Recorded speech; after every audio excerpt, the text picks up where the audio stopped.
Importantly, Iran has agreed that they will neither produce nor procure a nuclear weapon, neither.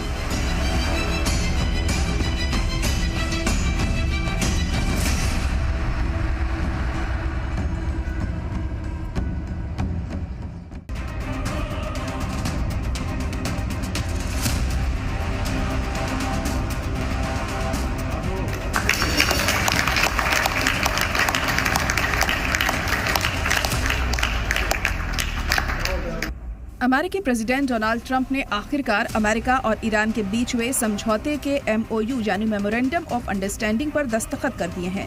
Reports के मुताबिक Trump ने France के president Emmanuel Macron की जानिब से दिए गए डिनर में शामिल होने से ठीक पहले इस दस्तावेज पर दस्तखत किए।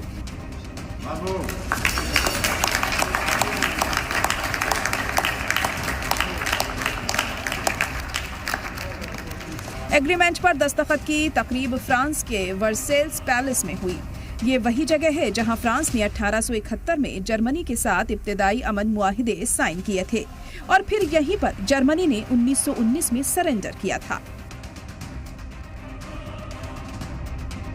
ट्रंप के दस्तखत के बाद ईरानी सरकारी समाचार एजेंसी IRNA ने तस्वीरें जारी की, जिसमें ईरान के प्रेसिडेंट मसूद पेजेश्कियान को अमेरिका के साथ समझौते पर दस्तखत करते हुए दिखाया गया। IRNA की जानिब से जारी तस्वीरों में मसूद पेजेश्कियान फारसी जबान में तैयार दस्तावेज को हाथ में पकड़े हुए दिखाई दे रहे हैं। दस्तावेज पर नीचे की ओर पेजेश्कियान और ट्रंप दोनों के दस्तखत नजर आ रहे हैं।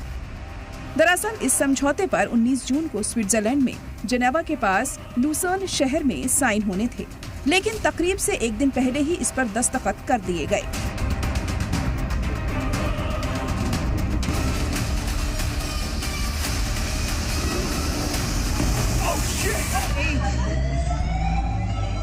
इस समझौते के तहत ईरान और लेबनान में मिलिट्री एक्शन खत्म किया जाएगा।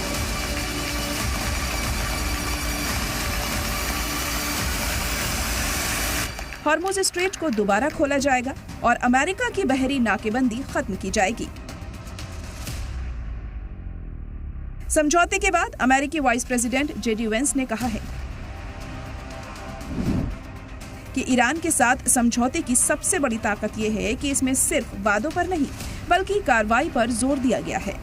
नई ईरानी सरकार का अंदाजा उसके बयानों से नहीं बल्कि इस बुनियाद पर किया जाएगा कि वो हकीकत में क्या कदम उठाती है। वहीं दूसरी जानिब ईरान की पार्लियामेंट के स्पीकर मोहम्मद बाघिर गालिबाफ ने अमेरिका को वार्निंग देते हुए कहा है कि अगर वो समझौते के तहत किए गए अपने वादों को पूरा नहीं करते तो ईरान भी इस समझौते की शर्तों पर अमल नहीं करेगा। दिलचस्प यह है कि दुनिया के सबसे बड़े समझौते से ट्रंप ने इजराइल को पूरी तरह नजरअंदाज कर दिया है। इतना ही नहीं, ईरान को काफी रियायतें भी मिली हैं। यकीनन इस पीस डील में ईरान का पलड़ा पूरी तरह से भारी रहा है।